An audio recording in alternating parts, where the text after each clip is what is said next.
Hello everyone. Welcome to topic of the day. Today we will discuss the PM Kisan scheme.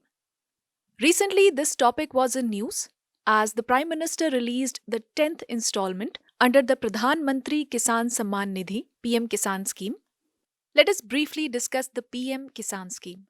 It aims to supplement the financial needs of the small and marginal farmers in procuring various inputs to ensure proper crop health and appropriate yields at the end of each crop cycle. Now, what do we mean by the small and marginal farmers? Farmers having less than 2 hectares, that is 5 acres of land, are called small farmers, and those having less than 1 hectare, that is 2.5 acres, are called the marginal farmers. This is a central sector scheme, that is 100% of the funding comes from Government of India. The central sector schemes are the schemes which are entirely or directly funded by the government. Also, these are entirely formulated by the center. For example, the BharatNet scheme or the Navami Gange scheme.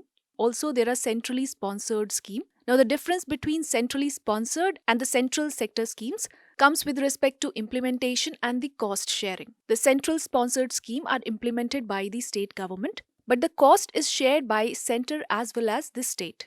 Now, this is implemented by the Ministry of Agriculture and Farmers Welfare. Let us briefly discuss some of the features of the scheme.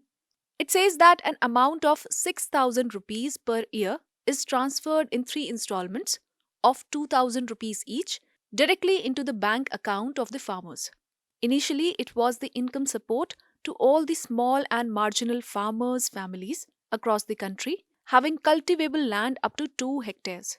Then later it expanded to cover all the farmer families in the country, irrespective of the size of their land holdings. Also, there are some special provisions for the northeastern states where land ownership rights are community based. Affluent farmers are generally exempted from this scheme, such as income taxpayers, professionals like doctors, engineers, lawyers, CAs, etc., and pensioners drawing at least rupees 10,000 per month, excluding the multitasking staff or class 4 or group D employees. There are some similar programs by the state government as well. Some examples are the Bhavantar Bhugtan Yojana of Madhya Pradesh government. It was launched in 2017 to compensate farmers in the event of price crash. Also, it gives remuneration for agri-business items to the farmers. Then there is Raitu Bandhu Yojana of the Telangana government, which provides check payments to the farmers. In this scheme, a financial aid of rupees 4,000 over every 1 acre of land is provided to the farmer. Another example is the Krushak Assistance for Livelihood and Income Augmentation, the Kalia scheme of Odisha. Now let us take up a practice question on this topic. With reference to the PM Kisan scheme, consider the following statements. First, it is a centrally sponsored scheme. Second, along with small and marginal farmers, it covers institutional landholders irrespective of the size of their land holdings. Which of the statements given above are correct? You can write your answers in the comment section below.